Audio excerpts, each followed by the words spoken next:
हर मज़हब अपने अंदर एक तारीख़ रखता है और हर मज़हब का बानी एक ऐसी हस्ती होती है जो सबके लिए एक मिसाल बनती है और उसकी ज़िंदगी के हर पल को सुनहरी हरूफ में लिख कर उसे हमेशा याद रखा जाता है। सिख तारीख़ का ननकाना साहब से शुरू होना इस बात की अलामत है और सिख मज़हब के बानी गुरु नानक देव महाराज के आज हम गुरुद्वारे जन्म स्थान पर मौजूद हैं ननकाना साहब में और प्रोग्राम है बात से बात राहिला के साथ। आइए मिलकर हम चलते हैं आज ननकाना साहब के जो इस गुरुद्वारे में हमारे जो ज्ञानी साहब हैं बलवंत सिंह साहब, उनसे जानेंगे इसकी तारीख़ के बारे में, यहाँ की रसूमात के बारे में, यहाँ होने वाली इबादत के बारे में। तो चलिए आज मिलकर हम और आप इसके बारे में बहुत कुछ जानेंगे।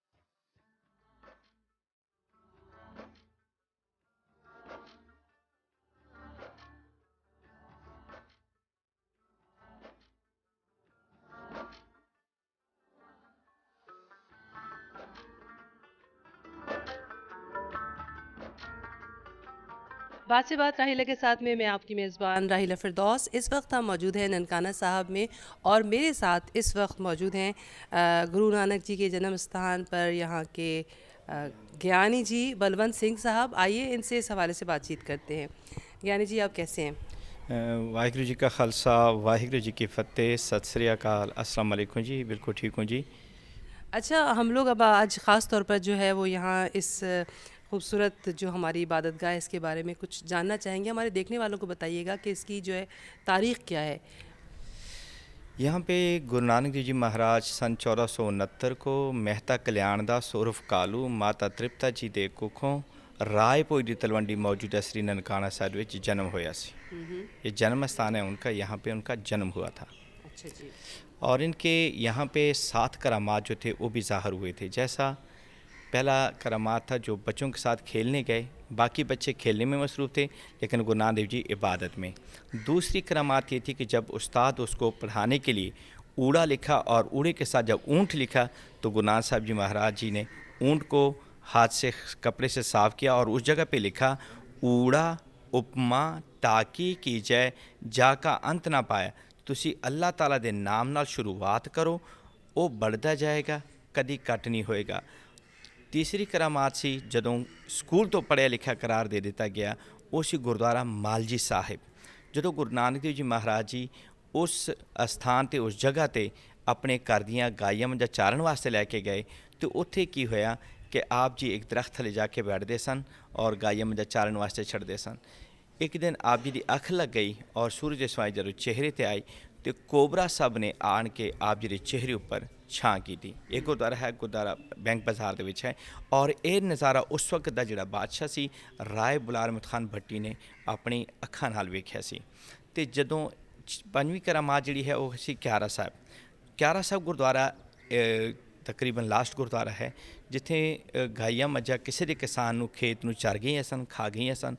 वो किसान शाम दे वेले आके मेहता कल्याण दास नूं दसिया कि आप जी दे गाइयां ने मेरा बहुत ज़्यादा नुकसान किया हैगा। तो उन्होंने कहा कि कोई गल नहीं, कल 5 लोग आन के उसका जायज़ा ले लैणगे, जिन्ना नुकसान होएगा असीं तुहानूं दे देंगे। सवेरे जदों 5 लोग जाके वेखण गए तो खेत जिहड़ा सी दूसरे खेतां नालों दुगनी तिगनी सी। इसलिए गुरु नानक देव जी महाराज जी नूं इस काम तो हटाया गया कि ये कोई रबी रूप है और इसनूं इस काम दे विच नहीं लगाया जा सकता। इसनूं उस वक्त दे 20 टके या 20 पैसे या 20 रुपए कह लो दिते कि तुसी इस दे नाल कोई कारोबार करो। गुरु नानक देव जी महाराज जी ने मुख चूरकाना शहर वाल कीता और आप जी ने सफ़र शुरू किया। रस्ते दे विच एक आंदा हैगा सचखंड।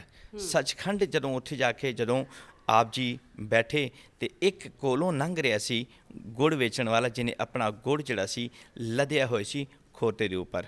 तो उन्हें पुछया कि ਭਾਜੀ ਇਹਦੇ 'ਚ ਕੀ ਲੈ ਕੇ ਜਾ ਰਹੇ ਹੋ? ਉਹਨੇ ਕਿਹਾ ਮਿੱਟੀ।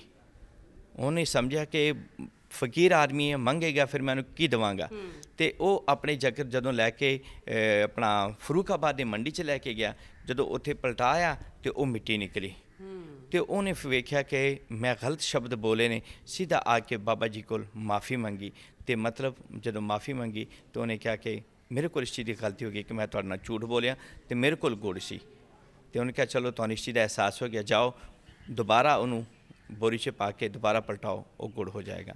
ਤੇ ਉਸ ਦਾ ਨਾਮ ਜਿਹੜਾ ਸੀ ਇਸ ਕਰਕੇ ਸੱਚਖੰਡ ਪੈ ਗਿਆ। ਅੱਗੇ ਜਿਹੜਾ ਸੀ ਜਦੋਂ ਗਏ ਤੇ ਇੱਕ ਟਿੱਬੀ ਦੇ ਉੱਪਰ, ਟਿੱਬੀਆਂ ਅਸੀਂ ਅਕਸਰ ਵੇਖਦੇ ਹਾਂ ਨਾ, ਲੇਕਿਨ ਟਿੱਬੀ ਕੋਈ ਐਸੀ ਨਹੀਂ ਬਣੀ ਹੁੰਦੀ। ਟਿੱਬੀ ਉਹ ਹੁੰਦੀ ਹੈ ਜਦੋਂ ਕੋਈ ਪੁਰਾਣਾ ਸ਼ਹਿਰ ਕਿਸੇ ਜ਼ਾਲਮ ਦੀ ਵਜ੍ਹਾ ਤੋਂ, ਜ਼ਾਲਿਮ ਹੁਕਮਰਾਨ ਦੀ ਵਜ੍ਹਾ ਤੋਂ ਸ਼ਹਿਰ ਪੂਰਾ ਜ਼ਮੀਨ 'ਚ ਜਦੋਂ ਜਾਂਦਾ ਨਾ, ਉਹ ਟਿੱਬੀ ਬਣਦੀ ਹੈ। ਉਸ ਟਿੱਬੀ ਦੇ ਉੱਪਰ ਇੱਕ ਦਰਖਤ ਸੀ ਵਣ ਦਾ। ਉਸ ਦਰਖਤ ਦੇ ਥੱਲੇ ਜਾ ਕੇ ਜਦੋਂ ਸਾਧੂ ਫਕੀਰ ਲੋਕ ਬੈਠੇ ਸੀ, ਉਹਨਾਂ ਨਾਲ ਜਾ ਕੇ ਗੁਰੂ ਨਾਨਕ ਜੀ ਮਹਾਰਾਜ ਜੀ ਨੇ ਨਾਮ ਸਿਮਰਨ, ਇਲਾਹੀ ਇਬਾਦਤ ਕੀਤੀ। ਜਦੋਂ ਇਲਾਹੀ ਇਬਾਦਤ ਕੀਤੀ, ਉਸਨੇ ਉਸ ਵਕਤ ਦੇ, ਅੱਜ ਲੋਕ ਕਹਿ ਰਹੇ ਨੇ ਕਿ ਉਸ ਵਕਤ ਪੈਸੇ ਕੀ ਸਨ ਤੇ ਪੈਸੇ ਨਹੀਂ ਸਨ, ਲੇਕਿਨ ਅੱਜ ਉਸ ਵਕਤ ਮੰਮੀ ਡੈਡੀ ਵੀ ਤਾਂ ਨਹੀਂ ਸਨ। ਅੱਜ ਕਿਉਂ ਲੋਕ ਮੰਮੀ ਡੈਡੀ ਕਹਿੰਦੇ ਨੇ? ਹੈਂ? ਤੇ ਲੋਕਾਂ ਨੂੰ ਆ ਗਿਆ ਨਾ। ਹੁਣ ਅਸੀਂ 20% ਕਹਿ ਦਈਏ ਜਾਂ ਵੀ ਉਹਨੂੰ ਕਿਸੇ ਤਰ੍ਹਾਂ 'ਚ ਵੀ ਅਸੀਂ ਕਹਿ ਦਈਏ ਤਾਂ ਮਤਲਬ ਕੀ ਹੈ ਕਿ ਅਸੀਂ ਉਸ ਚੀਜ਼ ਨੂੰ ਉਹ ਨਹੀਂ ਕਹਿ ਸਕਦੇ ਕਿ ਉਸ ਵਕਤ ਇਹ ਚੀਜ਼ਾਂ ਨਹੀਂ ਸਨ। ਲੇਕਿਨ ਅੱਜ ਦੇ ਦੌਰ 'ਤੇ ਦੁਨੀਆ ਨੂੰ ਸਮਝਾਉਣ ਵਾਸਤੇ ਅਸੀਂ ਪੈਸਾ ਹੀ ਕਵਾਂਗੇ, ਮੰਮੀ ਡੈਡੀ ਹੀ ਕਵਾਂਗੇ, ਅਤੇ ਤਾਂ ਹੀ ਸਾਨੂੰ ਸਮਝ ਆਏਗੀ। ਅਤੇ ਉਸ ਵਕਤ ਜਿਹੜੇ 20 ਪੈਸੇ ਸਨ, ਉਹਦੇ ਨਾਲ ਗੁਰੂ ਨਾਨਕ ਜੀ ਮਹਾਰਾਜ ਜੀ ਨੇ ਲੰਗਰ ਸ਼ੁਰੂ ਕੀਤਾ। ਅੱਜ ਤੁਸੀਂ ਜਾਣਦੇ ਹੋ 500 ਘਿਓ ਦੇ ਟੀਨ ਸਿਰਫ ਦਰਬਾਰ ਸਾਹਿਬ ਦੇ ਵਿੱਚ ਲੱਗਦੇ ਨੇ। 500 ਘਿਓ ਦੇ ਟੀਨ ਡੇਲੀ ਦੇ, ਇਤਨਾ ਲੰਗਰ ਤਿਆਰ ਹੋ ਰਿਹਾ। ਔਰ ਦੁਨੀਆ ਭਰ ਦੇ ਵਿੱਚ ਕਿਸੇ ਗੁਰਦੁਆਰੇ ਦਾ ਦਰਵਾਜ਼ਾ ਖੁੱਲ੍ਹਾ ਹੋਵੇ ਨਾ, ਬਾਕੀ ਅਗਰ ਮੈਂ ਨਹੀਂ ਕਹਿ ਸਕਦਾ ਕਿ ਲੰਗਰ ਆਵੇ, ਲੇਕਿਨ ਚਾਹ ਦਾ ਲੰਗਰ ਜ਼ਰੂਰ ਮਿਲੇਗਾ। ਅਗਰ ਇਕੱਲਾ ਵੀ ਬੈਠਾ ਹੋਵੇ, ਹੋਰ ਕਿਸੇ ਦੀ ਨਹੀਂ, ਅਗਰ ਕੋਈ 10 ਲੋਕ ਬੈਠੇ ਹੋਣਗੇ ਤਾਂ ਤੁਹਾਨੂੰ ਵਧੀਆ ਲੰਗਰ ਮਿਲੇਗਾ। ਔਰ ਇਹ ਗੁਰੂ ਨਾਨਕ ਜੀ ਮਹਾਰਾਜ ਜੀ ਦੇ ਉਸ ਸਮੇਂ ਦਾ ਜਿਹੜਾ ਸ਼ੁਰੂ ਕੀਤਾ ਸੀ, ਇਹ ਉਹ ਲੰਗਰ ਹੈ। ਲਾਸਟ ਗੁਰਦੁਆਰਾ ਸਾਡੇ ਕੋਲ ਆ ਗਿਆ ਤੰਬੂ ਸਾਹਿਬ। ਜਦੋਂ ਗੁਰੂ ਨਾਨਕ ਜੀ ਮਹਾਰਾਜ ਜੀ ਉੱਥੋਂ ਵਾਪਸ ਆਏ, ਸਮਝ ਗਏ ਕਿ ਪਿਤਾ ਜੀ ਨੇ, ਵਾਲਦ ਸਾਹਿਬ ਨੇ ਇਸ ਚੀਜ਼ ਨੂੰ ਗਲਤ ਸਮਝਣਾ ਹੈਗਾ ਕਿ ਮੈਂ ਕੋਈ ਨੁਕਸਾਨ ਕੀਤਾ ਹੋਇਆ। ਤੇ ਉਹ ਉੱਥੇ ਇੱਕ ਦਰਖਤ ਹੈ, ਅੱਜ ਵੀ ਤੰਬੂ ਹੈ, ਅੱਜ ਵੀ ਉਹਦੇ ਅੰਦਰ ਇੱਕ ਹੀ ਰਸਤਾ ਜਾਣਾ, ਬਾਕੀ ਸਾਰੇ ਪਾਸੇ ਉਹਦੇ ਰਸਤੇ ਬੰਦ ਨੇ। ਤੇ ਉਸ ਵਕਤ ਗੁਰੂ ਨਾਨਕ ਜੀ ਮਹਾਰਾਜ ਜੀ ਉਸ ਦਰਖਤ ਥੱਲੇ ਬੈਠੇ ਤੇ ਉਹਦੇ ਸਾਥੀ ਜਿਹੜੇ ਸਨ, ਉਹਦੇ ਪਿਤਾ ਜੀ ਨੂੰ ਜਾ ਕੇ ਦੱਸਿਆ, ਵਾਲਿਦ ਨੂੰ ਦੱਸਿਆ ਕਿ ਤੁਹਾਡੇ ਗੁਰੂ ਨਾਨਕ ਜੀ ਮਹਾਰਾਜ ਜੀ ਨੇ ਕਾਰੋਬਾਰ ਦੇ ਬਜਾਏ ਪੈਸੇ ਲੰਗਰ 'ਤੇ ਖਰਚ ਕੀਤੇ। ਉਹਨੇ ਜਾ ਕੇ ਚਪੇੜ ਮਾਰੀ ਗੁਰੂ ਨਾਨਕ ਜੀ ਮਹਾਰਾਜ ਜੀ ਨੂੰ ਕਿ ਤੂੰ ਸਾਡਾ ਬਹੁਤ ਨੁਕਸਾਨ ਕਰ ਦਿੱਤਾ ਹੈਗਾ। ਲੇਕਿਨ ਜਦੋਂ ਉਹਦੀ ਵੱਡੀ ਭੈਣ ਬੇਬੇ ਨਾਨਕੀ ਔਰ ਐ ਬਲਾਰ ਖਾਨ ਬੱਟੀ ਨੇ ਕਿਹਾ ਕਿ ਨਹੀਂ, ਤੁਸੀਂ ਇਹਨੂੰ ਦੁਬਾਰਾ ਨਾ ਮਾਰਨਾ ਨਾ ਤਾੜਨਾ। ਉਸ ਤੋਂ ਬਾਅਦ ਫਿਰ 17 ਸਾਲ ਉਮਰ ਸੀ ਔਰ ਗੁਰੂ ਨਾਨਕ ਜੀ ਮਹਾਰਾਜ ਜੀ ਨਨਕਾਣਾ ਸਾਹਿਬ ਸ਼ਹਿਰ ਤੋਂ ਰਵਾਨਾ ਹੋ ਗਏ ਸੁਲਤਾਨਪੁਰ ਲੋਧੀ। ਔਰ ਸੁਲਤਾਨਪੁਰ ਲੋਧੀ ਦੇ ਵਿੱਚ ਜਦੋਂ ਗਿਆ ਤੇ ਉਹਦਾ ਮੋਦੀ ਖਾਨੇ ਦੇ ਵਿੱਚ ਨੌਕਰੀ ਮਿਲੀ। ਅਚਾਨਕ ਮੋਦੀ ਖਾਨ ਦਾ ਮਾਲਕ ਬਿਮਾਰ ਹੋ ਗਿਆ ਔਰ ਗੁਰੂ ਨਾਨਕ ਜੀ ਮਹਾਰਾਜ ਜੀ ਤੋਂ ਜਾਣਦੇ ਸਨ ਕਿ ਰੱਬੀ ਰੂਪ ਨੇ ਇਸ ਨੇ ਤੇ ਮੇਰਾ ਕੋਈ ਨੁਕਸਾਨ ਕਰਨਾ ਹੀ, ਨਾ ਚੋਰੀ ਕਰਨੀ ਨਾ ਕੀ। ਤੇ ਉਹਨੇ ਉਸ ਦੇ ਵਿੱਚ ਉਹਨੂੰ ਲਗਾ ਦਿੱਤਾ ਗਿਆ। ਜਦੋਂ ਉਹਨੂੰ ਉੱਥੇ ਲਗਾਇਆ ਤੇ ਆਪ ਚਲਾ ਗਿਆ ਘਰ। ਗੁਰੂ ਨਾਨਕ ਜੀ ਮਹਾਰਾਜ ਜੀ ਨੇ 1 2 3 ਨਹੀਂ, ਮੇਰਾ ਨਹੀਂ ਤੇਰਾ ਕਿਹਾ। ਅੱਜ ਲੋਕ ਕਹਿ ਰਹੇ ਨੇ ਕਿ 1 3 ਤੇਰਾ, ਇਹ ਗਲਤ ਕਹਿ ਰਹੇ ਨੇ। 1 3 ਤੇਰਾ ਨਹੀਂ ਹੈਗਾ, ਜੋ ਮੇਰਾ ਨਹੀਂ ਉਹ ਤੇਰਾ ਹੈ, ਇਹ ਕਹਿਣਾ ਬੜਾ ਔਖਾ ਹੈਗਾ। ਤੁਸੀਂ ਕਿਸੇ ਚੀਜ਼ ਦਾ ਕਹਿੰਦੇ ਹੋ ਕਿ ਮੇਰਾ ਨਹੀਂ ਹੈਗਾ, ਜਦੋਂ ਤੁਸੀਂ ਕਹੋ ਨਾ ਮੇਰਾ ਨਹੀਂ ਹੈ, ਤੇ ਫਿਰ ਉਦੋਂ ਔਖਾ ਬੰਦਾ ਹੋ ਜਾਂਦਾ, ਉਦੋਂ ਉਸ ਬੰਦੇ ਨੂੰ ਤਕਲੀਫ ਹੁੰਦੀ ਹੈ ਕਿ ਮੇਰਾ ਨਹੀਂ ਤੇਰਾ ਹੈਗਾ। ਇਹ ਤਾਂ ਲੋਕ ਅੱਜ ਕੱਲ੍ਹ ਲਗਾ ਰਹੇ ਨੇ 1 3 ਤੇਰਾ, ਉਹਦੇ ਨਾਲ ਥੋੜ੍ਹੀ ਹੁੰਦਾ ਹੈਗਾ ਕਿ ਇਹ ਮੇਰਾ ਨਹੀਂ ਤੇਰਾ ਹੋ ਗਿਆ। ਤੇ ਗੁਰੂ ਨਾਨਕ ਜੀ ਮਹਾਰਾਜ ਜੀ ਨੇ ਉਸ ਸਮੇਂ 'ਤੇ 13 13 ਕਰਕੇ ਤਕਸੀਮ ਕੀਤਾ। ਔਰ ਉਸ ਤਕਸੀਮ ਦੇ ਵਿੱਚ ਜਦੋਂ ਅੱਜ ਕੱਲ੍ਹ ਅਸੀਂ ਕਹਿ ਰਹੇ ਨੇ ਕਿ ਰੱਬ ਦੇ ਨਾਮ 'ਚ ਬਰਕਤ ਹੈ, ਲੇਕਿਨ ਸਿਰਫ ਅਸੀਂ ਕਹਿਣ ਤੱਕ ਆ, ਅਸੀਂ ਉਹਦੇ 'ਤੇ ਪੂਰੇ ਨਹੀਂ ਉਤਰਦੇ ਹੈਗੇ ਕਿ ਅਸੀਂ ਪੂਰੀ ਕਹਿ ਲਈਏ ਕਿ ਅਸੀਂ ਪੂਰੀ ਉਹਦੇ 'ਤੇ। ਉਸ ਸਮੇਂ 'ਤੇ ਜਾ ਕੇ ਮਤਲਬ ਜਦੋਂ ਗੁਰੂ ਨਾਨਕ ਜੀ ਮਹਾਰਾਜ ਜੀ ਦੇ ਗਰੀਬਾਂ ਨੂੰ ਜਦੋਂ ਸਾਰਾ ਵੰਡਿਆ ਗਿਆ, ਤੇ ਗੁਰੂ ਨਾਨਕ ਜੀ ਮਹਾਰਾਜ ਜੀ ਦਾ ਤਾਂ ਮੇਨ ਮਕਸਦ ਪੂਰਾ ਸੀ ਕਿ ਕੱਟੇਗਾ ਨਹੀਂ ਵਧੇਗਾ। ਲੇਕਿਨ ਉਹ ਜਿਹੜੇ ਲੋਕ ਸਨ, ਉਹਨਾਂ ਨੂੰ ਜਿਹੜੇ ਭੁੱਖਾਂ ਨੂੰ ਰਜਾਉਂਦੇ ਸਨ, ਉਹ ਰੱਜੇ ਹੋਏ ਲੋਕਾਂ ਨੂੰ ਬੜਾ ਦੁੱਖ ਹੋਇਆ। ਜਾ ਕੇ ਮੋਦੀ ਖਾਨੇ ਦੇ ਮਾਲਕ ਨੂੰ ਕਿਹਾ ਕਿ ਤੁਹਾਡਾ ਬਹੁਤ ਸਾਰਾ ਨੁਕਸਾਨ ਕਰ ਦਿੱਤਾ ਨਾਨਕ ਜੀ ਨੇ। ਤੇ ਉਸ ਵੇਲੇ ਫਿਰ ਜਦੋਂ ਮਾਲਕ ਦੌੜਿਆ ਤੇ ਜਦੋਂ ਉੱਥੇ ਪਹੁੰਚਿਆ ਤੇ ਕੀ ਵੇਖਦੇ ਨੇ ਕਿ ਕੁਝ ਅਨਾਜ ਦੀਆਂ ਬੋਰੀਆਂ ਬਾਹਰ ਪਈਆਂ ਨੇ। ਬੜਾ ਘਬਰਾਇਆ ਕਿ ਨਾ ਮੈਂ ਲੁੱਟਿਆ ਗਿਆ, ਕਿਉਂਕਿ ਸਾਰੇ ਰਸਤੇ 'ਚ ਪੁੱਛਦਾ ਗਿਆ ਸਾਰਿਆਂ ਨੂੰ। ਉਹ ਕਹਿੰਦੇ ਸਨ ਕਿ ਹਾਂਜੀ ਸਾਨੂੰ ਹੀ ਮਿਲਿਆ, ਸਾਨੂੰ ਹੀ ਮਿਲਿਆ, ਸਾਡੇ ਕੋਲ ਕੋਈ ਪੈਸਾ ਨਹੀਂ ਲਿਆ। ਤੇ ਜਦੋਂ ਗੁਰੂ ਨਾਨਕ ਜੀ ਮਹਾਰਾਜ ਜੀ ਨੇ ਕਿਹਾ ਕਿ ਤੂੰ ਗੋਦਾਮ ਦਾ ਦਰਵਾਜ਼ਾ ਖੋਲ੍ਹ, ਜਦੋਂ ਗੋਦਾਮ ਦਾ ਦਰਵਾਜ਼ਾ ਖੋਲ੍ਹਿਆ ਤੇ ਉਹ ਅਨਾਜ ਜਿਹੜੀ ਸੀ 3 ਗੁਣਾ ਜ਼ਿਆਦਾ ਸੀ। ਤੇ ਜਦੋਂ ਗੱਲਾ ਦੇਖਿਆ ਤੇ ਉਹ ਪੈਸਿਆਂ 'ਤੇ ਭਰਿਆ ਸੀ। ਉਹਨੇ ਵੀ ਕਿਹਾ ਕਿ ਨਹੀਂ, ਅਸੀਂ ਅੱਜ ਤੱਕ ਸਿਰਫ ਇਹੀ ਕਹਿੰਦੇ ਰਹੇ ਕਿ ਰੱਬ ਦੇ ਨਾਮ 'ਚ ਬਰਕਤ ਹੈ, ਕਦੀ ਤਜਰਬਾ ਕੀਤਾ ਹੀ ਨਹੀਂ ਹੈਗਾ, ਕਦੀ ਮਨੋਂ ਕਿਹਾ ਹੀ ਨਹੀਂ ਹੈਗਾ ਕਿ ਉਹਦੇ ਨਾਮ 'ਚ ਬਰਕਤ ਹੈ। ਸਿਰਫ ਕਹਿਣ ਤੱਕ ਐਸੇ ਰੱਖਿਆ। ਜਿਸ ਤਰ੍ਹਾਂ ਹੁਣ ਅਸੀਂ ਕਹਿੰਦੇ ਹਾਂ ਨਾ ਕੁਲ ਦਾ ਭਲਾ ਕੁਲ ਦੀ ਖੈਰ, ਸਰਬੱਤ ਦਾ ਭਲਾ, ਸਾਰਿਆਂ ਦੀ ਖੈਰ, ਆਲ ਪੀਪਲ। ਇਹ ਸਿਰਫ ਕਹਿਣ ਤੱਕ ਹੀ ਰੱਖਿਆ ਹੋਇਆ। ਅਸੀਂ ਕਦੀ ਨਹੀਂ ਕਿਹਾ ਕਿ ਆਹ ਭਲਾ ਅਸੀਂ ਕਰਨਾ ਵੀ ਹੈ, ਅਸੀਂ ਕਿਸੇ ਦਾ ਨੁਕਸਾਨ ਨਹੀਂ ਵੀ ਕਰਨਾ ਹੈਗਾ। चलो जी, बहुत अच्छी बात है कि किसी का नुकसान नहीं करना है। आप मुझे ये बताइए कि ये जो गुरुद्वारा हमारा जिसमें हम इस वक्त मौजूद है, जन्म स्थान, इसके अंदर जो है वो कौन कौन सी ख़ास जगह हैं और उनकी क्या क्या अहमियत है? ਸਭ ਤੋਂ ਪਹਿਲੇ ਗੁਰੂ ਨਾਨਕ ਘਰ ਦੇ ਅਸੂਲ ਨੇ। ਪਹਿਲਾ ਅਸੂਲ ਕਿ ਜਦੋਂ ਤੁਸੀਂ ਆਓ ਸਰੋਵਰ ਸਾਹਿਬ ਤਲਾਬ, ਤੁਸੀਂ ਸਭ ਤੋਂ ਪਹਿਲਾਂ ਰਿਫਰੈਸ਼ ਹੋਣਾ ਹੈਗਾ। ਫਰੈਸ਼ ਹੋਣ ਵਾਸਤੇ ਤੁਸੀਂ ਸਭ ਤੋਂ ਪਹਿਲਾਂ ਤਲਾਬ 'ਚ ਨਹਾਉਣਾ ਹੈਗਾ। ਦੂਸਰੇ ਨੰਬਰ 'ਤੇ ਹੈਗਾ ਲੰਗਰ, ਕਿ ਤੁਸੀਂ ਲੰਗਰ ਛਕੋ ਉਹਨਾਂ ਬਰਤਨਾਂ ਦੇ ਵਿੱਚ ਜਿਨ੍ਹਾਂ 'ਚ ਗਰੀਬ ਅਮੀਰ ਹਿੰਦੂ ਮੁਸਲਮਾਨ ਸਭ ਖਾ ਗਏ ਨੇ, ਔਰ ਤੁਹਾਡੇ ਅੰਦਰ ਜਿੰਨਾ ਵੀ ਕ੍ਰੋਧ ਅਹੰਕਾਰ ਤਕੱਬਰ ਹੈਗਾ ਉਹ ਸਾਰਾ ਖਤਮ ਹੋ ਜਾਏ। ਇੱਥੇ ਮੈਂ ਦੀ ਆਵਾਜ਼ ਨਹੀਂ ਆਉਣੀ ਚਾਹੀਦੀ ਹੈ ਕਿ ਇੱਥੇ ਮੈਂ ਹੈਗਾ, ਇੱਥੇ ਮੈਂ ਦੀ ਆਵਾਜ਼ ਨਹੀਂ ਆਉਣੀ। ਤਾਂ ਤੁਸੀਂ ਦੂਸਰੇ ਨੰਬਰ 'ਤੇ ਲੰਗਰ ਖਾਣਾ। ਤੀਸਰੇ ਨੰਬਰ 'ਤੇ ਤੁਸੀਂ ਗੁਰਦੁਆਰੇ ਸਾਹਿਬ ਅੰਦਰ ਆ ਕੇ ਮੱਥਾ ਟੇਕਣਾ ਹੈਗਾ। ਅਤੇ ਇਹ ਤਿੰਨ ਜਿਹੜੀਆਂ ਨੇ ਸਾਡੇ ਕੋਲ ਅਹਿਮ ਨੇ। ਚੌਥੀ ਨੰਬਰ 'ਤੇ ਜਦੋਂ ਪੰਜਾਬ ਦੇ ਉੱਪਰ ਅੰਗਰੇਜ਼ ਕਾਬਜ਼ ਹੋਏ, ਅੰਗਰੇਜ਼ਾਂ ਨੇ ਆਪਣੀ ਚਲਾਕੀ, ਆਪਣੀ ਮਸਤੀਆਂ, ਕਿਉਂਕਿ ਉਹਨਾਂ ਨੇ ਆਪਣੇ ਗੌਰਮੈਂਟ ਨੂੰ ਚਲਾਉਣ ਵਾਸਤੇ ਖਜ਼ਾਨੇ ਚਾਹੀਦੇ ਸਨ। ਗੁਰੂ ਨਾਨਕ ਦਾ ਘਰ ਖਜ਼ਾਨਾ ਸੀ, ਬਾਬਾ ਫਰੀਦਗੰਜ ਸ਼ੱਕਰ ਦਾ ਦਰਬਾਰ ਖਜ਼ਾਨਾ ਸੀ, ਔਰ ਦਾਤਾ ਸਰਕਾਰ ਦਾ ਖਜ਼ਾਨਾ ਸੀ। ਉਹਨਾਂ ਜਾ ਕੇ ਥਾਵਾਂ 'ਤੇ ਬੈਠਣਾ ਸੀ ਔਰ ਉੱਥੋਂ ਹੀ ਗਲਿਆਂ ਦੇ ਵਿੱਚੋਂ ਪੈਸੇ ਲੈ ਕੇ ਆਪਣੀ ਹਕੂਮਤ ਨੂੰ ਚਲਾਉਣੀ ਸੀ। ਲੇਕਿਨ ਇੱਥੇ ਬੈਠੇ ਹੋਏ ਲੋਕਾਂ ਕੋਲੋਂ ਉਹ ਨਾ ਚੱਲ ਸਕਿਆ, ਔਰ ਉਹਨਾਂ ਨੇ ਆਏ ਗਏ ਨਾਲ ਜ਼ੁਲਮ ਜ਼ਿਆਦਤੀਆਂ ਔਰ ਬਦ ਅਖਲਾਕੀਆਂ ਕੀਤੀਆਂ, ਜਿਹਦੇ ਕਰਕੇ 200 ਸਿੱਖ ਆਏ ਕਿ ਅਸੀਂ ਗੁਰਦੁਆਰੇ 'ਚ ਪ੍ਰਕਾਸ਼ ਕਰਨਾ ਹੈਗਾ ਔਰ ਸਫਾਈ ਕਰਨੀ ਹੈਗੀ ਹੈ। ਔਰ ਇਹਦੇ ਵਿੱਚ ਆਏ ਗਏ ਨੂੰ, ਕਿਉਂਕਿ 4 ਦਰਵਾਜ਼ੇ ਗੁਰੂ ਘਰ ਦਾ ਕਦੀ ਵੀ ਇੱਕ ਦਰਵਾਜ਼ਾ ਨਹੀਂ ਹੋ ਸਕਦਾ। ਇਹ ਸ਼ੀਸ਼ਾ ਲੱਗਾ ਹੋਇਆ, ਲੇਕਿਨ ਸ਼ੀਸ਼ੇ ਦੇ ਵੀ 4 ਦਰਵਾਜ਼ੇ ਲੱਗੇ ਨੇ। ਕਦੀ ਇੱਕ ਦਰਵਾਜ਼ੇ ਵਾਲਾ ਗੁਰੂ ਗ੍ਰੰਥ ਸਾਹਿਬ ਦਾ ਘਰ ਨਹੀਂ ਹੋ ਸਕਦਾ, 4 ਦਰਵਾਜ਼ੇ ਹੀ ਹੋਣਗੇ। ਔਰ ਉਹਦੇ ਉੱਤੇ ਸਭ ਤੋਂ ਵੱਡਾ ਲਿਖਿਆ ਹੋਏਗਾ, ਇੱਥੇ ਜਾਤ ਨਾ ਪੁੱਛੇ ਕੋਈ, ਇਹ ਜਗ੍ਹਾ 'ਤੇ ਕੋਈ ਜ਼ਾਤ ਪਾਤ ਨਾ ਪੁੱਛੇ, ਕਿਸੇ ਨੂੰ ਮਾੜਾ ਮੰਦਾ ਨਾ ਕਹੇ। ਜਿਹੜਾ ਜਿੱਥੇ ਬੈਠਾ ਹੈਗਾ ਉੱਥੇ ਬੈਠਾ ਰਹੇਗਾ, ਉਹਨੂੰ ਕੋਈ ਉਠਾਉਣ ਵਾਲਾ ਵੀ ਨਹੀਂ ਹੈਗਾ ਕਿ ਤੁਸੀਂ ਉਠਾ ਵੀ ਨਹੀਂ ਸਕਦੇ। ਅਤੇ ਇਸ ਕਰਕੇ ਗੁਰੂ ਨਾਨਕ ਦੇਵ ਜੀ ਮਹਾਰਾਜ ਜੀ ਦੇ ਇਸ ਘਰ ਨੂੰ ਆਜ਼ਾਦ ਕਰਨ ਵਾਸਤੇ 200 ਲੋਕ ਆਏ ਔਰ 200 ਲੋਕ 1921 ਦੇ ਸ਼ਹੀਦ ਹੋ ਗਏ। ਔਰ ਉਹਨਾਂ ਸ਼ਹੀਦਾਂ ਦੀ ਯਾਦ ਵਿੱਚ ਇਹ ਪਾਲਕੀ ਜਿਹੜੀ ਹੈ ਇੱਥੇ ਬਣਾਈ ਗਈ, ਕਿਉਂਕਿ ਸਿੱਖ ਧਰਮ ਦੇ ਵਿੱਚ ਜਲਾਇਆ ਜਾਂਦਾ ਹੈਗਾ। ਔਰ ਹਿੰਦੂ ਧਰਮ ਵੀ ਜਲਾਉਂਦੇ ਨੇ, ਬੁੱਧ ਮਤ ਵੀ ਜਲਾਉਂਦੇ ਨੇ, ਚਾਈਨੀਜ਼ ਵੀ ਜਲਾਉਂਦੇ ਨੇ। ਮਤਲਬ ਮੁਸਲਮਾਨ ਔਰ ਕ੍ਰਿਸਚਨ ਜਿਹੜੇ ਹੈ ਇਹ ਦਫਨਾਉਂਦੇ ਨੇ, ਔਰ ਪਾਰਸੀ ਜਿਹੜੇ ਨੇ ਉਹ ਆਪਣੇ ਮੁਰਦੇ ਨੂੰ ਓਪਨ ਰੱਖਦੇ ਨੇ, ਕਿ ਮਤਲਬ ਉਹ ਓਪਨ 'ਚ ਰੱਖਦੇ ਨੇ। ਔਰ ਮਤਲਬ ਉਹ ਹਵਾ ਖਾਣ ਵਾਲੀ ਗਈ, ਕਿਉਂਕਿ ਜਿਸ ਤਰ੍ਹਾਂ ਗੁਰੂ ਨਾਨਕ ਦੇਵ ਮਹਾਰਾਜ ਜੀ ਨੇ ਕਿਹਾ ਸੀ ਪੰਜ ਤੱਤ ਦੇ ਵਿੱਚ ਸਭ ਤੋਂ ਪਹਿਲਾਂ ਪਾਣੀ, ਹਵਾ, ਮਿੱਟੀ, ਅੱਗ ਔਰ ਪੰਜਵੀਂ ਰੂਹ ਨਿਕਲ ਗਈ ਅਤੇ 4 ਐਟਮਾਂ ਪਿੱਛੇ ਰਹਿ ਗਈਆਂ। ਉਹਨਾਂ 4ਾਂ ਦੇ ਵਿੱਚੋਂ ਜਦੋਂ ਮਰਜ਼ੀ ਤੁਸੀਂ ਉਹਨੂੰ ਕਿਸੇ ਦੇ ਹਵਾਲੇ ਕਰ ਦਿਓ, ਹਵਾ ਦੇ ਹਵਾਲੇ ਕਰ ਦਿਓ ਤਾਂ ਵੀ ਗੱਲ ਸੜ ਜਾਏਗਾ, ਪਾਣੀ ਦੇ ਹਵਾਲੇ ਕਰ ਦਿਓ ਤਾਂ ਵੀ ਗੱਲ ਸੜ ਜਾਏਗਾ, ਅੱਗ और मिट्टी ਜਿਹਦੇ ਅੱਗੇ ਹਵਾਲੇ ਕਰੋਗੇ ਉਹ ਗੱਲ ਸੜ ਜਾएगा। अच्छा, यहाँ पे मैंने सुना है कि कोई झंडा भी है, तो वो झंडा किस तरह का है? ਸਾਹਮਣੇ ਨਿਸ਼ਾਨ ਸਾਹਿਬ ਲੱਗਾ ਹੋਇਆ। ਨਿਸ਼ਾਨ ਸਾਹਿਬ ਦਾ ਮੇਨ ਮਕਸਦ ਇਹ ਹੈ ਕਿ ਦੂਰੋਂ ਵੇਖ ਕੇ ਤੁਹਾਨੂੰ ਇਹ ਅੰਦਾਜ਼ਾ ਹੋ ਜਾਏ ਕਿ ਇਹ ਇੱਕ ਅਮਨ ਦੀ ਜਗ੍ਹਾ ਹੈ। अच्छा, ਇੱਥੇ ਕਿਸੇ ਦੀ ਬੇਟੀ ਆ ਜਾਏ, ਬੇਟਾ ਆ ਜਾਏ, ਕੱਲਾ ਕੋਈ ਆ ਜਾਵੇ, ਉਹਨੂੰ ਨਾ ਮਜ਼ਹਬ ਦਾ ਖਤਰਾ ਹੈ ਕਿ ਉਹਦੀ ਮਜ਼ਹਬ ਨੂੰ ਕੋਈ ਖਤਰਾ ਹੈ ਕਿ ਉਹਦਾ ਕੋਈ ਮਜ਼ਹਬ ਚੇਂਜ ਕਰ ਦੇਗਾ, ਨਾ ਉਹਦੇ ਨਾਲ ਕੋਈ ਜ਼ਬਰਦਸਤੀ ਉਹਦੇ ਸ਼ਾਦੀ ਕਰੇਗਾ। ਔਰ ਉਹ ਇੱਥੇ ਐਵੇਂ ਸਮਝ ਲਓ ਕਿ ਜਿਵੇਂ ਇੱਕ ਅਮਾਨਤ ਹੈ ਗੁਰੂ ਨਾਨਕ ਦੇ ਘਰ, ਉਹਨੂੰ ਕੋਈ ਛੇੜ नहीं सकता, ਉਹਨੂੰ ਕੋਈ तकलीफ नहीं दे सकता है, चाहे वो किसी मजहब नाल भी हो। इस वक्त बातें हो रही हैं आज गुरु नानक जी साहब के जन्म स्थान के इस मौके पर, जहाँ पे हम गुरुद्वारे में मौजूद हैं। लेकिन इस वक्त हम जा रहे हैं छोटे से ब्रेक पर, कहीं मत जाइएगा, मिलते हैं ब्रेक के बाद।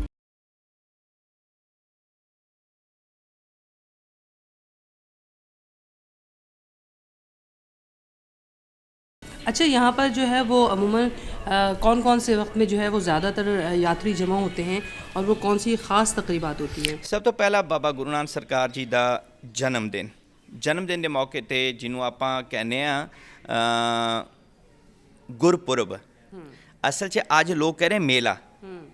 ਨਹੀਂ, ਮੇਲਾ ਲਫ਼ਜ਼ ਤਾਂ ਗਾਲੀ ਹੋ ਗਈ ਨਾ, ਮੇਲਾ ਲਫ਼ਜ਼ ਤਾਂ ਗਾਲੀ ਹੋ ਗਈ। ਹਾਂ, ਤੁਸੀਂ ਗੁੜ ਦਾ ਮੇਲਾ ਲਾ ਲਓ, ਤੁਸੀਂ ਖੋਤੇ ਖਚਰਾਂ ਬੱਕਰੀਆਂ ਭੇਡਾਂ ਦਾ ਮੇਲਾ ਲਾ ਲਓ, ਉਹ ਮੇਲਾ ਹੀ ਹੈ। ਲੋਕ ਕਹਿੰਦੇ ਕਿ ਮੇਲਾ ਲੱਗਾ ਹੋਇਆ ਸੀ ਉੱਥੇ ਜਾ ਕੇ ਖਰੀਦਣਾ। ਇਹ ਮੇਲਾ ਨਹੀਂ ਹੈਗਾ, ਇਹ ਗੁਰਪੁਰਬ ਹੈਗਾ। ਗੁਰਪੁਰਬ ਤੋਂ ਮੁਰਾਦ ਹੈ ਗੁਰੂ ਦੇ ਪੁਰਨਿਆਂ 'ਤੇ ਚੱਲਣ ਨੂੰ ਕਿਹਾ ਜਾਂਦਾ ਹੈ, ਕਿ ਜਿਹੜੇ ਗੁਰੂ ਦੇ ਪੁਰਨੇ ਨੇ, ਜਿਹੜੇ ਗੁਰੂ ਦੇ ਅਸੂਲ ਨੇ, ਉਸ 'ਤੇ ਚੱਲਣ ਵਾਸਤੇ ਅਸੀਂ ਇੱਥੇ ਆਉਣਾ ਹੈਗਾ। ਔਰ ਇਹ ਹਕੀਕਤ ਅੱਜ ਕੱਲ੍ਹ ਮੇਲਾ ਬਣਾ ਬੈਠੇ ਨੇ ਲੋਕ, ਕਿਉਂਕਿ ਲੋਕਾਂ ਨੂੰ ਪਤਾ ਹੀ ਨਹੀਂ ਹੈਗਾ ਅਸਲ ਅਸੂਲ ਦਾ। ਆਪਣੇ ਜ਼ਿੰਦਗੀ ਦੇ ਅਹਿਮ ਦਿਨ ਜਿਹੜੇ ਮਿਲੇ ਹੋਏ ਨੇ ਉਹਨੂੰ ਤਬਾਹ ਕਰਦੇ ਨੇ। ਕਿਵੇਂ ਤਬਾਹ ਕਰਦੇ ਨੇ ਕਿ ਉਹਨਾਂ ਨੂੰ ਇਸ ਚੀਜ਼ ਦਾ ਪਤਾ ਨਹੀਂ ਹੈ ਕਿ ਕਿਸੇ ਗੁਰਦੁਆਰੇ ਆਏ ਆ ਜਾਂ ਕਿਸੇ ਮੰਦਰ ਜਾਂ ਕਿਸੇ ਮਸਜਿਦ ਜਾਂ ਕਿਸੇ ਗਿਰਜੇ 'ਚ ਗਏ ਹੋਏ ਔਰ ਇਹ ਪਰਮਾਤਮਾ ਨੇ ਸਾਨੂੰ ਟਾਈਮ ਦਿੱਤਾ ਸੀ ਔਰ ਅੱਜ ਦੇ ਟਾਈਮ ਤੇ ਅਸੀਂ ਉਹਨੂੰ ਮਿਲੀਏ, ਅਸੀਂ ਉਹਦਾ ਇਬਾਦਤ ਕਰੀਏ ਔਰ ਉਸ ਦੇ ਕੋਲ ਕੁਝ ਸਿੱਖੀਏ ਔਰ ਉਹ ਸਿੱਖਿਆ ਜਿਹੜੀ ਹੈ ਅਸੀਂ ਆਪਣੀ ਜੀਵਨ ਦਾ ਇੱਕ ਅਸੂਲ ਬਣਾਈਏ। ਉਹ ਨਹੀਂ ਕੁਝ ਕੋਈ ਕਰਦਾ ਹੈਗਾ, ਸਭ ਇਸ ਕਰਨ ਨੂੰ ਲੱਗੇ ਹੋਏ ਨੇ ਕਿ ਅਸੀਂ ਮਤਲਬ ਜਾ ਕੇ ਜਮ੍ਹਾਂ ਹੋ ਜੀ। ਤਾਂ ਸਭ ਤੋਂ ਪਹਿਲਾਂ ਗੁਰੂ ਨਾਨਕ ਦੇਵ ਜੀ ਮਹਾਰਾਜ ਜੀ ਦਾ ਜਨਮ ਦਿਨ ਹੈ। ਦੂਸਰੇ ਨੰਬਰ ਤੇ ਵਿਸਾਖੀ। ਵਿਸਾਖੀ ਲੋਕ ਸਮਝਦੇ ਨੇ ਕਿ ਇਹ ਕੋਈ ਮਤਲਬ ਕਣਕਾਂ ਦਾ ਤਿਉਹਾਰ ਆ, ਦੁਨੀਆ ਵਾਸਤੇ ਕਣਕਾਂ ਦਾ ਤਿਉਹਾਰ ਆ, ਲੇਕਿਨ ਸਿੱਖ ਧਰਮ ਵਾਸਤੇ ਇਹ ਕਣਕ ਦਾ ਤਿਉਹਾਰ ਨਹੀਂ ਹੈ। ਸਿੱਖ ਵਾਸਤੇ ਸਭ ਤੋਂ ਪਹਿਲਾਂ ਜਦੋਂ ਗੁਰੂ ਗੋਬਿੰਦ ਸਿੰਘ ਜੀ ਮਹਾਰਾਜ ਜੀ ਨੇ ਸਾਨੂੰ 5 ਚੀਜ਼ਾਂ ਦਿੱਤੀਆਂ, ਉਹ ਵਿਸਾਖੀ ਵਾਲੇ ਦਿਨ ਦਿੱਤੀਆਂ ਸਨ। ਇਸ ਕਰਕੇ ਸਿੱਖ ਜਿਹੜਾ ਨਾ ਵਿਸਾਖੀ ਦੀ ਅਹਿਮੀਅਤ ਸਾਡੇ ਵਾਸਤੇ ਇਹ ਹੈ। ਸਭ ਤੋਂ ਪਹਿਲਾਂ ਕੀ ਹੈ? ਵਾਲ, ਅਸੀਂ ਜਿਸਮ ਦੇ ਵਾਲ ਨਹੀਂ ਕੱਟਣੇ ਹੈਗੇ। ਦੂਸਰੇ ਨੰਬਰ ਤੇ ਕੰਘਾ, ਜਿਹੜਾ ਅਸੀਂ ਵਾਲਾਂ ਦੇ ਵਿੱਚ ਹੀ ਰੱਖਣਾ ਔਰ ਉਹਦੇ ਨਾਲ ਹੀ ਅਸੀਂ ਆਪਣੇ ਵਾਲ ਸਾਫ਼ ਕਰਨੇ ਨੇ।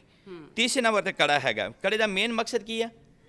ਇਹਦਾ ਇਹ ਮਤਲਬ ਥੋੜ੍ਹੀ ਹੈਗਾ ਕਿਸੇ ਗਵਾ ਜਾਏਗਾ, ਨਹੀਂ, ਇਹਦਾ ਮੇਨ ਮਕਸਦ ਇਹੀ ਹੈਗਾ ਕਿ ਮੇਰਾ ਹੱਥ ਕਿਸੇ ਦੀ ਹੱਕ ਔਰ ਕਿਸੇ ਇੱਜ਼ਤ ਨਾ ਚਲਾ ਜਾਵੇ। ਚੌਥੇ ਨੰਬਰ ਤੇ ਹੈਗਾ ਕਿਰਪਾਨ। ਕਿਰਪਾਨ ਦਾ ਮਤਲਬ ਹੈਗਾ, ਜਿਸ ਤਰ੍ਹਾਂ ਤੁਸੀਂ ਉਰਦੂ 'ਚ ਇਹਨੂੰ ਮਿਹਰਬਾਨ ਕਹਿ ਸਕਦੇ ਹੋ, ਔਰ ਮਿਹਰਬਾਨ ਦਾ ਕੀ ਮਤਲਬ ਹੈਗਾ ਕਿ ਤੁਸੀਂ ਮੇਰੀ ਔਰ ਜ਼ਾਤੀ ਲੜਾਈ 'ਚ ਯੂਜ਼ ਨਹੀਂ ਹੋ ਸਕਦਾ ਹੈਗਾ। ਮੇਰੀ ਔਰ ਜ਼ਾਤੀ ਕਿਸੇ ਨਾਲ ਵੀ ਮੇਰੀ ਜ਼ਾਤੀ ਲੜਾਈ ਨਹੀਂ ਹੋ ਸਕਦੀ। ਤੁਹਾਡੀ ਇੱਜ਼ਤ ਤੇ ਦੁਨੀਆ 'ਚ ਕਿਸੇ ਦੀ ਇੱਜ਼ਤ ਤਾਂ ਚਾਹੀ ਹੋਵੇ, ਫਿਰ ਮੇਰੇ ਗੁਰੂ ਦੀ ਕਿਰਪਾ ਇਹਦੇ ਨਾਲ ਹੋਣੀ ਹੈ, ਮੇਰੇ ਅੱਲਾ ਦੀ ਮਿਹਰਬਾਨੀ ਇਹਦੇ ਨਾਲ ਹੋਣੀ ਹੈ, ਤਾਂ ਫਿਰ ਮੈਂ ਉਹਦੇ ਨਾਲ ਲੜ ਸਕਦਾ ਹੈਗਾ। ਅਤੇ ਮੇਨ ਇਹ 5ਵੇਂ ਨੰਬਰ 'ਤੇ ਹੈਗਾ ਕਛਹਿਰਾ, ਜਿਹੜਾ ਮਤਲਬ ਆਮ ਤੌਰ 'ਤੇ ਅੰਡਰਵੇਅਰ ਕਿਹਾ ਜਾਂਦਾ, ਲੇਕਿਨ ਸਿੱਖ ਦਾ ਜਿਹੜਾ ਕਛਹਿਰਾ ਗੋਡੇ ਤੱਕ ਟੱਚ ਹੋਣਾ ਚਾਹੀਦਾ ਹੈਗਾ, ਇੰਨਾ ਹੋਣਾ ਚਾਹੀਦਾ ਲੰਮਾ। ਅਤੇ ਇਹਦਾ ਵੀ ਮੇਨ ਮਕਸਦ ਹੈ ਕਿ ਇੱਕ ਨਾੜਾ ਮੇਰੇ ਇਖਤਿਆਰ 'ਚ ਸਲਵਾਰ ਦਾ, ਦੂਸਰਾ ਜਿਹੜਾ ਕਛਹਿਰੇ ਦਾ ਨਾੜਾ ਹੈਗਾ ਇਹ ਗੁਰੂ ਦੇ ਇਖਤਿਆਰ 'ਚ ਹੈਗਾ ਕਿ ਮੈਂ ਦੁਨੀਆ 'ਚ ਕਿਸੇ ਵੀ ਬੁਰੇ ਕੰਮ ਵੱਲ ਨਾ ਜਾਵਾਂ।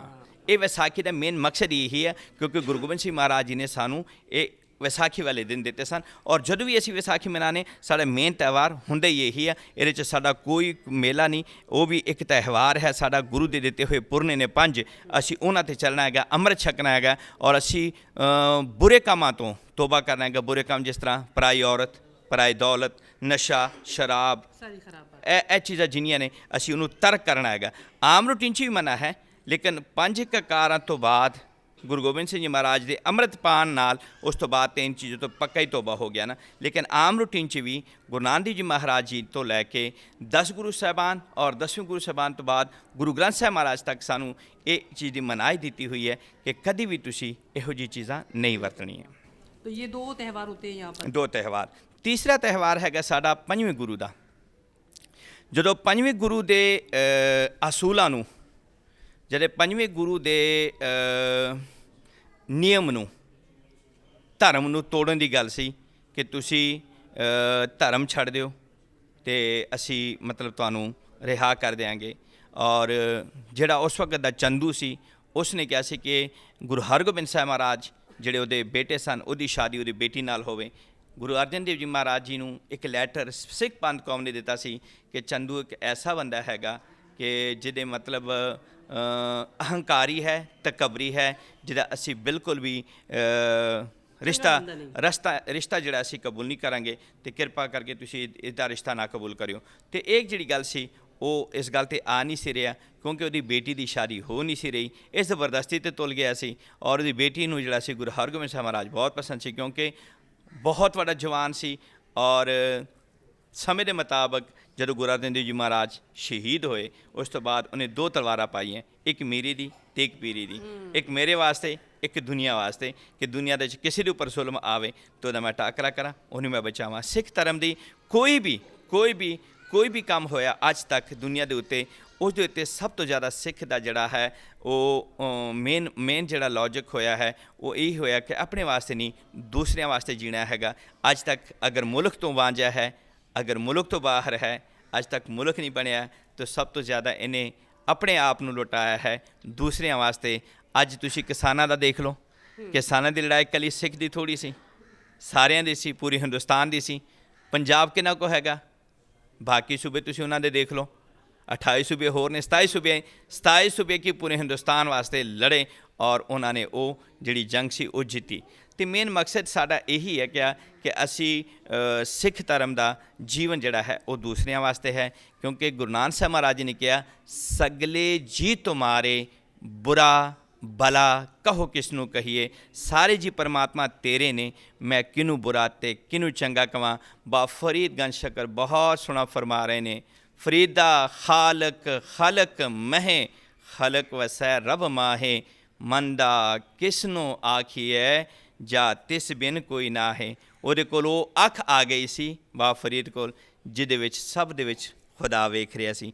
ਅੱਜ ਮਾफ़ ਕਰਨਾ, ਸਾਡੀ ਅੱਖ ਕਿੱਦਾਂ ਸਿਰੀ ਹੋ ਸਕਦੀ ਹੈ, ਸਾਡੇ ਸਜਦੇ ਕਿੱਧਰ ਅਤੇ ਧਿਆਨ ਕਿੱਧਰ, ਅਤੇ ਇਸ ਤਰੀਕੇ ਨਾਲ ਸਾਡੇ ਥੋੜ੍ਹੀ ਉਹ ਨਜ਼ਰੀਆ ਹੋ ਸਕਦਾ ਸੀ।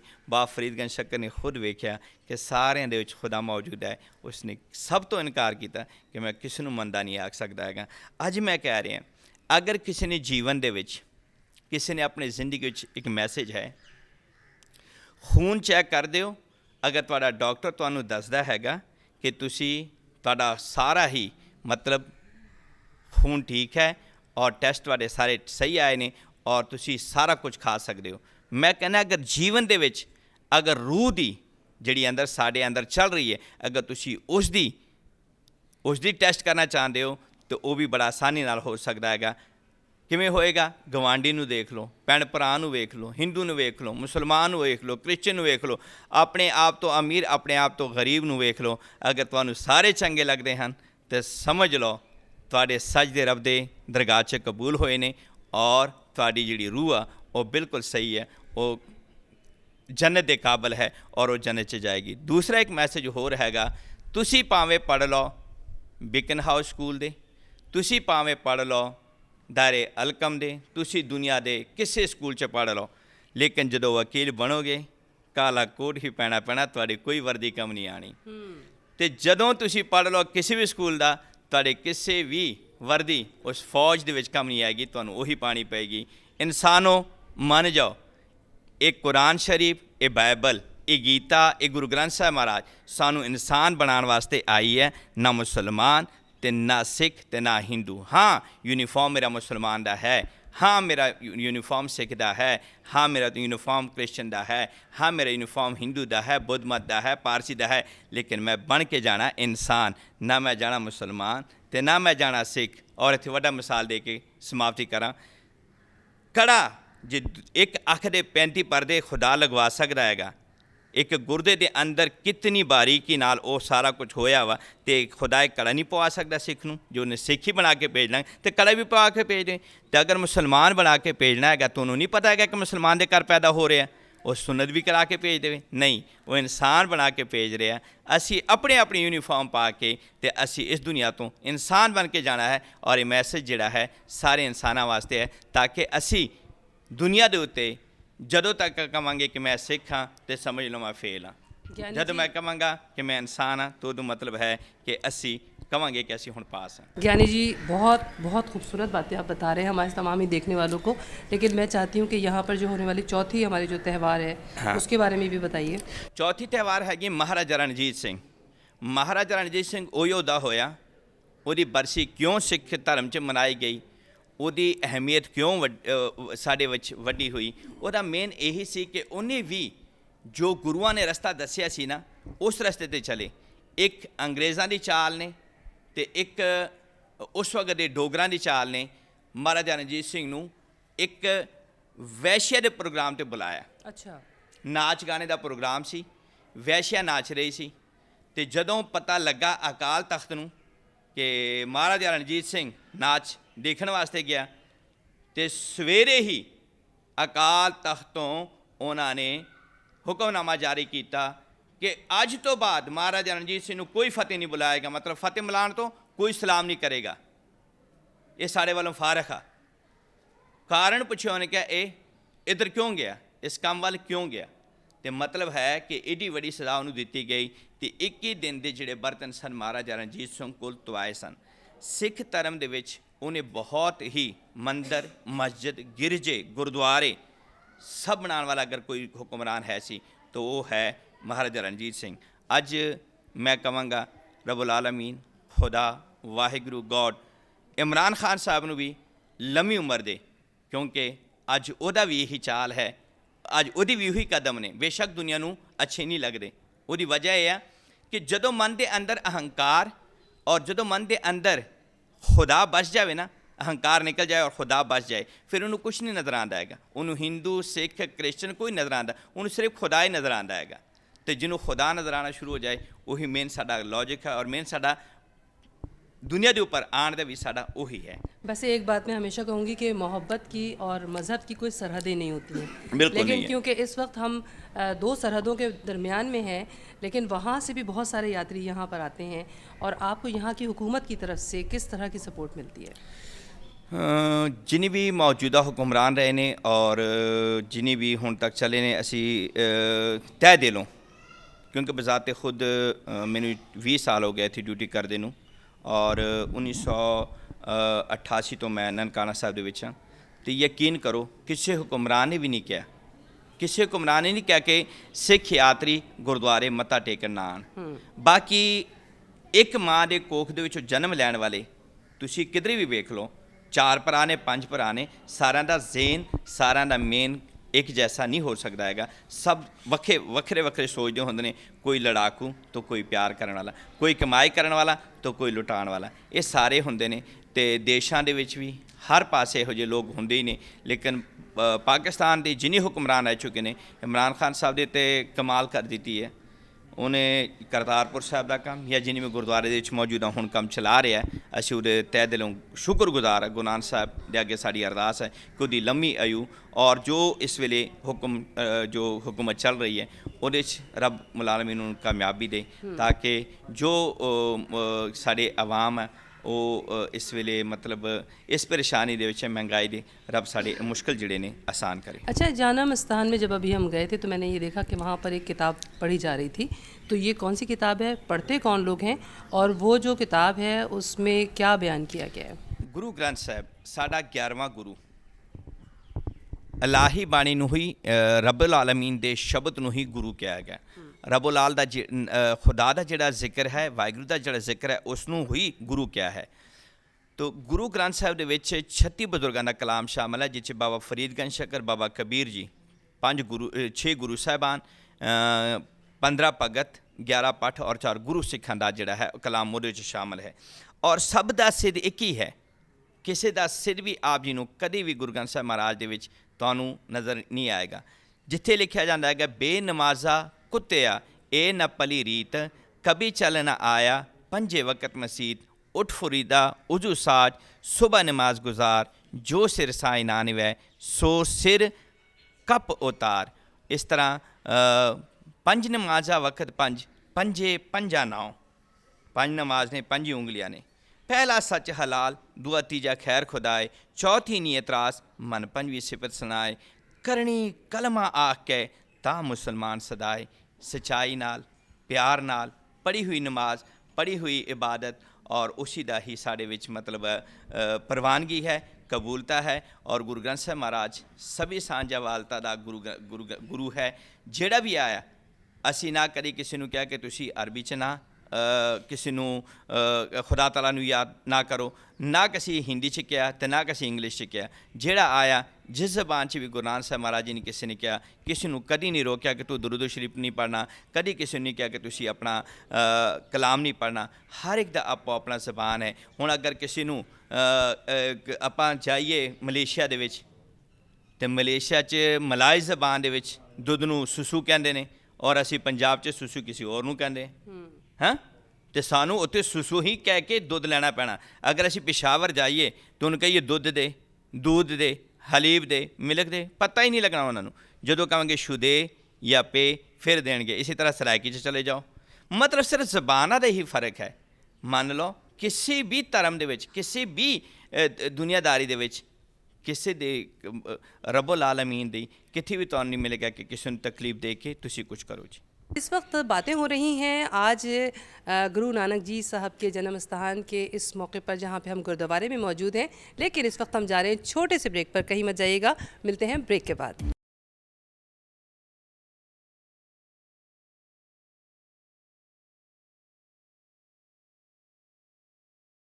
बात से बात राहिला के साथ में इस वक्त हम मौजूद हैं गुरु नानक जी के जन्म स्थान पर, और यहाँ हमारे साथ मौजूद हैं ज्ञानी बलवंत सिंह साहब, और इनके साथ बातचीत करते हुए मुझे यहाँ की जो रसूम और रवाज हैं उस हवाले से काफ़ी जो बातें जानने को मिली हैं।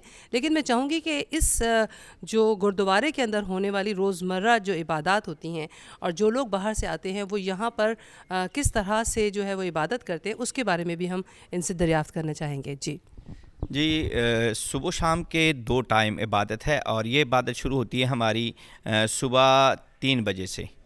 3:45 से हम मतलब इबादत शुरू करते हैं, वो 4:30 बजे तक, और 4:30 बजे हम गुरु ग्रंथ साहब का जो सुखासन का कमरा है, जहाँ पे बेड है, जहाँ पे गुरु ग्रंथ साहब को रखा जाता है, वहाँ से सिर पे लेके और पालकी में लाया जाता है, और पालकी के अंदर उसको खोला जाता है। वहीं से मतलब इबादत शुरू होती है। 6 बजे करीब मतलब पहली अरदास होंदी है। उस तो बाद फिर साड़ी जिहड़ी दूसरी इबादत शुरू होंदी है हारमोनीयम तबले दे नाल, वो चलदी है तकरीबन साड़ी 7:15 तक, 7:15 वजे समाप्ति हो जाती है। और उस तो बाद अलहदा ਇਹਦੇ ਵਿੱਚ पूरा दिन इबादत लोग आन के करते हैं, मतलब ਉਹਦੇ ਤੇ कोई पाबंदी नहीं है, किसी टाइम भी कोई इबादत कर सकता है।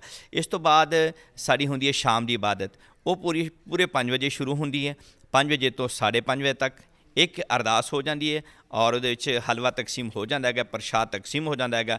प्रशाद तो बाद वो लोग ਜਿਹੜੇ प्रशाद लैके घरां ਨੂੰ चल जाते बजुर्ग, और उन्हां दी जगह ते ਜਿਹੜੇ उन्हां दे बच्चे या नौ या बीवी या उन्हां दे परिवार मैंबर होर आ जाते हैं। वो तकरीबन 5:30 तो 6:15 बजे तक आखिरी अरदास जी है 6:45 बजे हो के वो फिर करन नूं जाती है। और जो लंगर का सिस्टम हैगा वो सुबह तो लैके सवेरे 6 तो लैके सवेरे 6 बजे पहले चाह पियाए जाते हैं। उस तो बाद 8 बजे तक नाश्ता तैयार होंदा हैगा, और नाश्ता 8 बजे तो लैके रात 10 बजे तक लंगर जड़ा ना कंटिन्यू चलता हैगा। अगर 5-10 लोगों का लंगर होवे तो वो आप कह सकते हैं कि वो डेली तैयार होंदा हैगा। अगर किसी का जत्था आ रहा है जिसनों आप कह सकते 50 या 100 या 200 लोग, वो फिर सानू फ़ोन करते हैं, फिर असी उस मुताबिक उन्हों का लंगर तैयार करते हैं। लंगर हुण भी जिन्नी भी अपनिया नाजरीन जिहड़े वेखण वास्ते आंदे मुसलमान भरा जिन्हां दा दिल मने, ज़बरदस्ती किसी ते नहीं है और किसी को मोड़िया भी नहीं जाता है। जेड़ा लंगर खाने गया, जिन्हें थाली चुकी वो बैठ गया, और उन्होंने लंगर मिलेगा, गुरु नानक दे सदके मिलेगा। और लंगर दे विच कुछ चीज़ां जिहड़ियां मना ने, जिन्हों आप कह सकते अंडा, गोश्त, और इस तो इलावा जिन्नियां चीज़ां ते शर बनता है, जिन्होंने तो शोर बनता है, वो चीज़ां नहीं बन सकती। दाल चावल सब्जी ही गुरु नानक की रीत है, क्योंकि गुरु नानक देव जी महाराज जी ने इस रीत नूं कायम करने वास्ते जदों अहमदाबाद जिहड़ा गुजरांवाला दे कोल है, उत्थे भाई लालो ते मलक पागो 2 लोग सन। भाई लालो जिहड़ा सी वो गरीब सी, ते जिहड़ा मलक पागो सी वो अमीर सी। वो ऐसा एक गरीब दे घर ठहरिया जिहदे घर सिर्फ मसा ही दाल ते रोटी मिलती सी, ते जिहड़ा मलक पागो सी वो इतना अमीर सी कि इस टाइम दे उत्ते एक टाइम दे उत्ते 10-10 12-12 खाने उहदे घर च पकदे सन।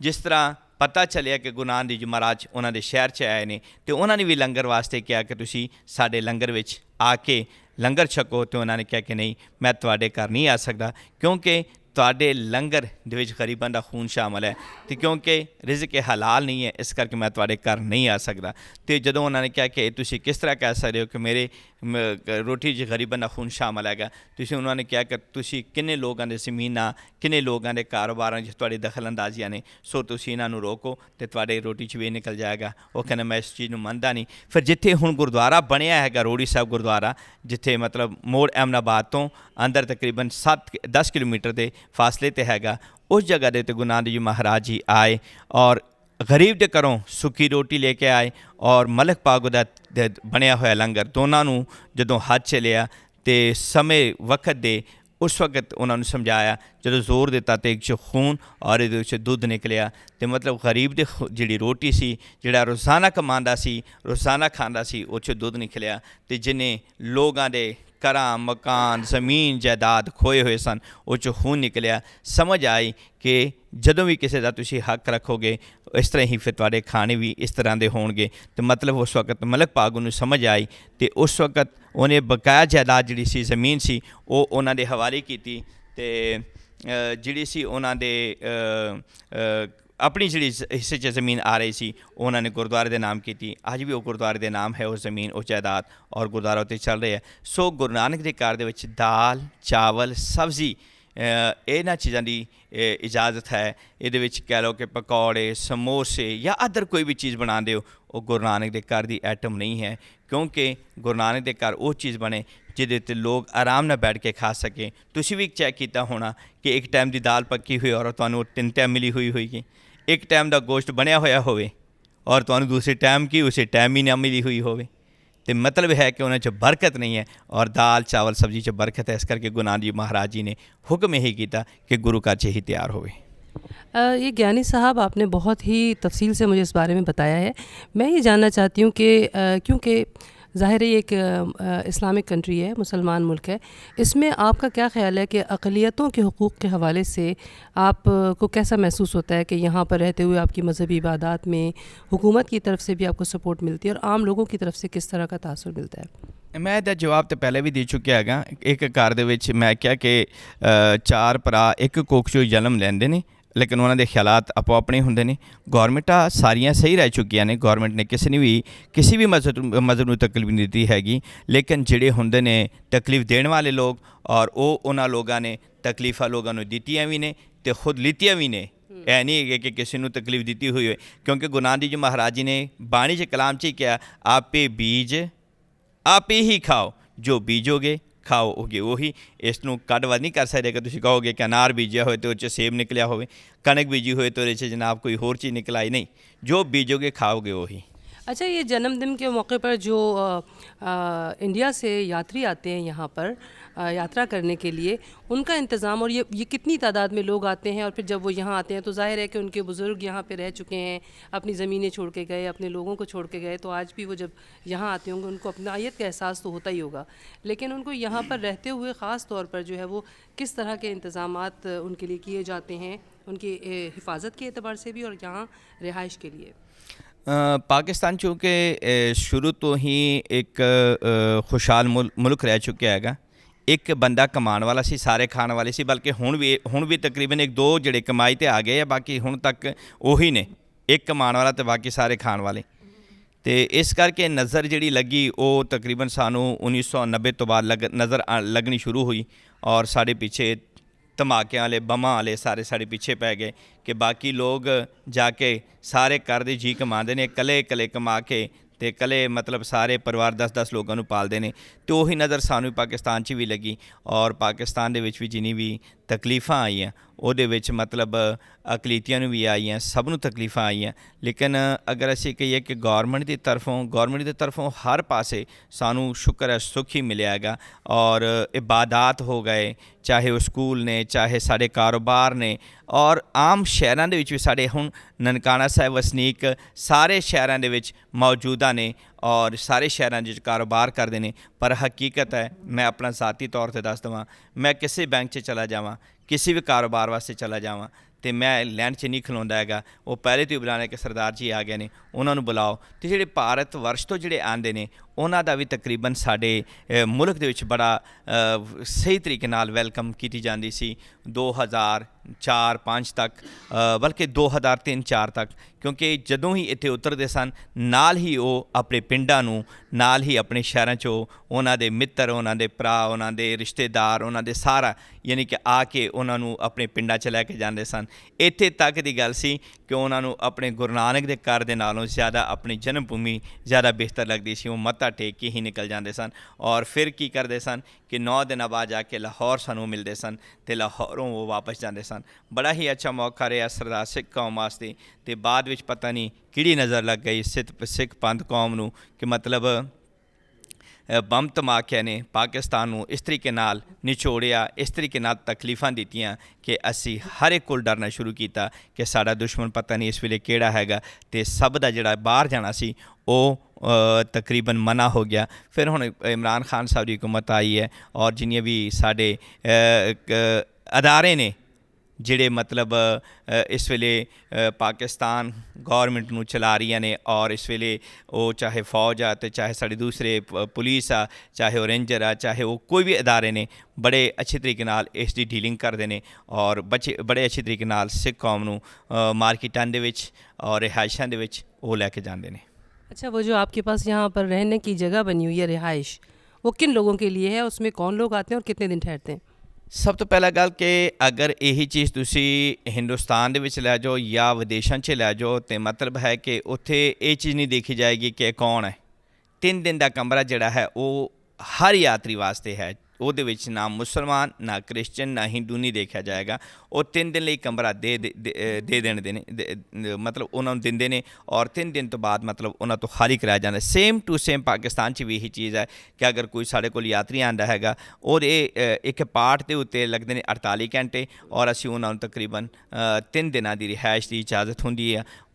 ਅਦਰ ਮਤਲਬ ਸਾਡੇ ਵਿੱਚ ਮਤਲਬ ਜਿਹੜੇ ਇੱਥੇ ਪਾਕਿਸਤਾਨ ਦੇ ਵਿੱਚ ਹਿੰਦੂ ਕਮਿਊਨਿਟੀ ਕਿਉਂਕਿ ਜ਼ਿਆਦਾ ਹੈ ਉਹ ਚੌਕੜੀ ਵੀ ਕਰਨੇ ਆਉਂਦੇ ਨੇ, ਮਤਲਬ 4 ਰਾਤਾਂ ਵੀ ਔਰ 9 ਰਾਤਾਂ 10 ਰਾਤਾਂ ਵੀ ਰਹਿਣ ਵਾਸਤੇ ਇੱਥੇ ਆਉਂਦੇ ਨੇ ਔਰ ਬਖੁਸ਼ੀ ਇੱਥੇ 4 ਦਿਨ 10 ਦਿਨ 8 ਦਿਨ ਦੀ ਯਾਤਰਾ ਕਰਕੇ ਫਿਰ ਵਾਪਸ ਜਾਂਦੇ ਨੇ। ਔਰ ਜਿੰਨੀ ਵੀ ਸਾਡੇ ਕੋਲ ਇੱਥੇ ਬਿਲਡਿੰਗਾਂ ਬਣੀਆਂ ਨੇ ਸਾਫ ਸੁਥਰੀਆਂ ਨਿਊ ਬਿਲਡਿੰਗਾਂ ਨੇ ਜਿਨ੍ਹਾਂ 'ਚ ਬੈੱਡ, ਮੈਟਰਸ, AC ਔਰ ਬਾਕੀ ਵੀ ਤਕਰੀਬਨ ਸਾਡੇ ਕੋਲ ਸਹੂਲੀਅਤ ਜਿਹੜੇ ਨੇ ਉਹ ਅੱਛੇ ਤਰੀਕੇ ਨਾਲ ਮੌਜੂਦ ਨੇ। ਔਰ ਮਜ਼ੀਦ ਆਉਣ ਵਾਲੇ ਜਿਹੜੇ ਸਾਡੇ ਆਫਿਸਰ ਨੇ ਸਤਿਗੁਰੂ ਉਹਨਾਂ 'ਤੇ ਕਿਰਪਾ ਕਰੇ ਉਹ ਇਸ ਪਾਸੇ ਲੱਗੇ ਨੇ ਕਿ ਅੱਛੇ ਮਾਹੌਲ ਦੀ ਤਰਫ ਕਿ ਮਜ਼ੀਦ ਗੁਰਦੁਆਰਿਆਂ ਦੀ ਜਿਹੜੀ ਮਾਹੌਲੀਅਤ ने वो अच्छे किए जान।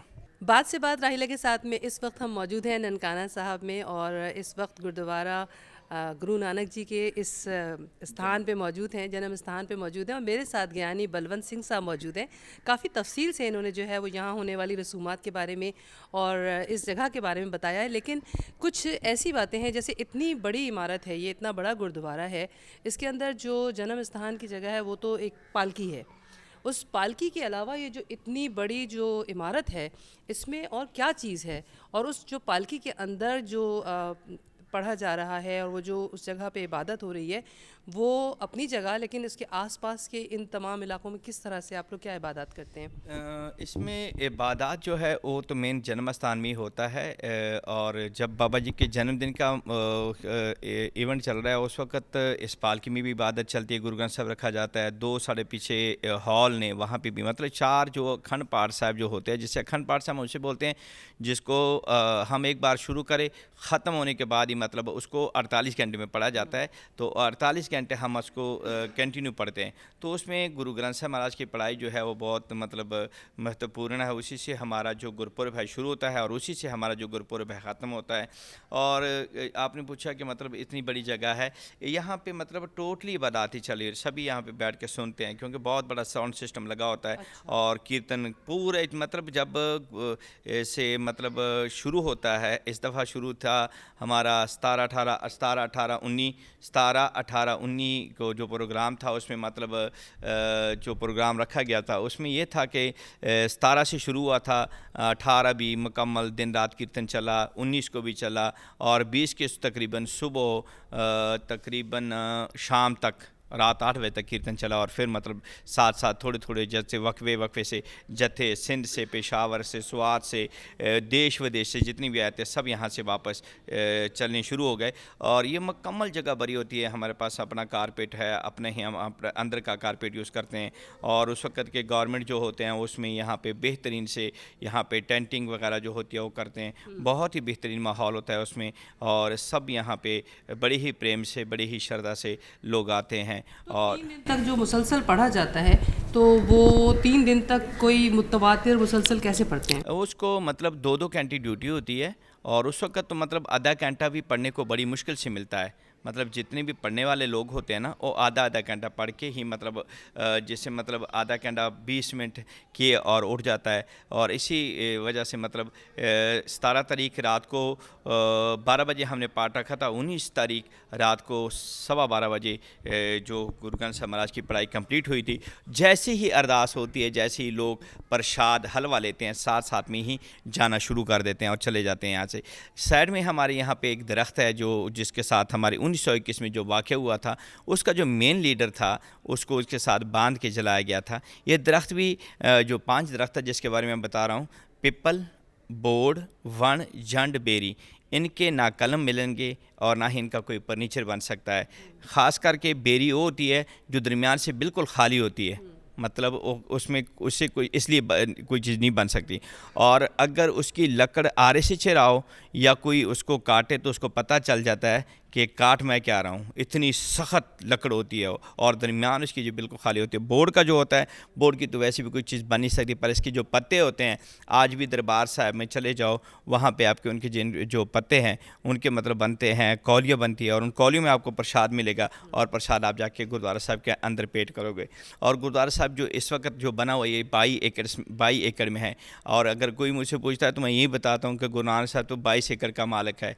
और क्योंकि बाकी जो 750 मरब है उनके ऊपर तो लोग बैठे हुए हैं। आज देखें ये कॉलेज है या दूसरे हैं, हम कह रहे हैं कि गुरुद्वारा साहब को थोड़ा सा बड़ा करो ताकि गुरुद्वारा साहब थोड़ा और बड़ा हो जाए। आने वाले वक्त में गवर्नमेंट ऑफ पाकिस्तान को आने वाले वक्त में हुक्मरानों को तकलीफ़ नहीं होगी, क्योंकि आज जो बनेगा, आज जो हमारा मतलब हिस्से के में आएगा तो उससे मतलब और रिस्पेक्ट बढ़ेगी, क्योंकि गुरुद्वारा और बड़ा हो जाएगा। आने वक्त में किसी को तकलीफ़ नहीं होगी और जो यहाँ पे जिसको तकलीफ़ नहीं होगी वो कहीं पे बताएगा नहीं कि मुझे कोई तकलीफ़ हुई है। और ना बताने वाला ही हमें चाहिए, जो बताए वो हमें नहीं चाहिए कि वो बताए कि मुझे तकलीफ़ हुई है, क्योंकि सभी यही चाहते हैं कि किसी भी देश में जाए, किसी भी मुल्क में जाए, वो यहाँ से खुश होकर जाएँ। बेशक, बिल्कुल ठीक है।